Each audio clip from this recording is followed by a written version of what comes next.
Bonjour, dans les dernières prophéties, le Seigneur m'avait promis qu'il allait me protéger. Il a montré à mes proches qu'un homme de leur famille allait vivre une expérience très compliquée, que je devais prier et que Dieu allait se manifester avec son pouvoir. C'est ainsi que dans ma carrière militaire, j'ai été amené à effectuer un cours de saut en parachute militaire où je devais sauter à plus de 400 mètres de hauteur. Le parachute n'a jamais pu s'ouvrir. Je descendais très rapidement.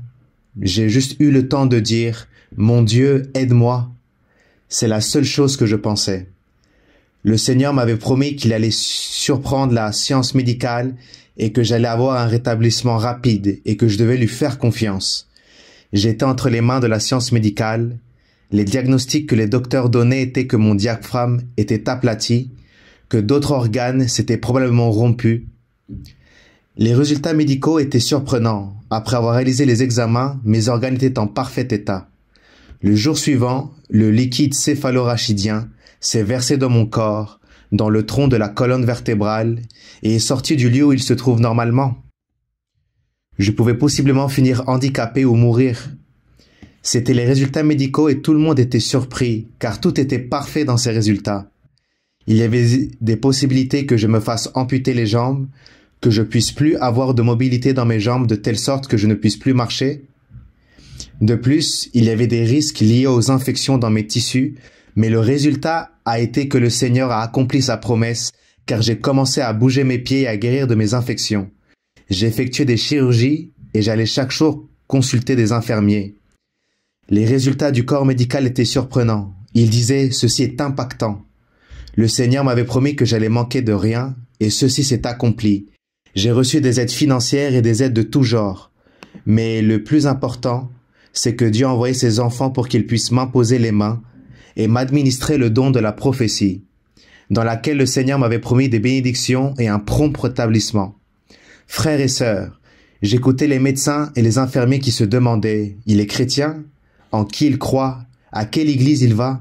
Il doit sûrement prier beaucoup. Ceci est un miracle, c'est impactant. Ceci est un film. » Les journalistes voulaient m'interviewer, mais moi je voulais seulement témoigner. Frères et sœurs, je suis tombé de plus de 400 mètres de l'avion et je suis en vie. Je marche. Mon corps est complètement bien. Je vais avoir un prompt rétablissement en peu de mois grâce à Dieu qui accomplit ses promesses. Je témoigne pour la gloire et l'honneur de notre Seigneur. Amen. Je veux témoigner pour exalter à notre Dieu. Lorsque j'avais 16 ans, j'ai pris le choix de devenir religieuse dans une assemblée pour prendre soin des personnes âgées, puisque je voulais toujours faire le bien en aidant les autres et chercher à Dieu à la fois.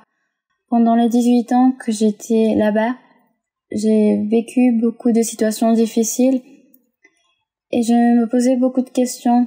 Comme par exemple, si je cherchais à Dieu, pourquoi est-ce qu'il y avait dans mon cœur de la solitude, des incompréhensions et des rejets des personnes qui dirigeaient cette congrégation. Il y a 7 ans, ma sœur et ma mère me disaient qu'ils se réunissaient dans une église où Dieu leur parla au profond de leur cœur. Et je ne le croyais pas, puisque je me disais à moi-même, ce n'est pas possible. Si moi, je suis où Dieu le veut. Et j'ai vécu en pensant cela pendant ces 18 ans, en pensant que j'étais dans le chemin correct. Un jour, j'ai eu l'opportunité de visiter ma famille, et ma sœur m'avait dit « Accompagne-moi à l'église où je me réunis pour que Dieu te parle. » J'avais peur, mais j'ai pris le choix d'y aller. Le Seigneur me parla et me disait « Et toi, ma fille, tu vas prendre une décision. » Mais je ne comprenais pas. Alors, j'ai continué dans la congrégation où j'étais. Au fur et à mesure du temps et des années, les problèmes, les maladies augmentaient et je ne pouvais plus. Alors j'avais pris le choix de sortir et j'ai transmis cette décision à ma mère. Et donc, le mois de février, je suis sortie de cette congrégation. Et puis le mois de mars, j'accompagnais à ma sœur et à ma mère à l'église de Saint-Sébastien de Los Reyes. Et le Seigneur m'avait parlé d'une façon tellement belle que j'avais la nécessité de me réunir tous les jours.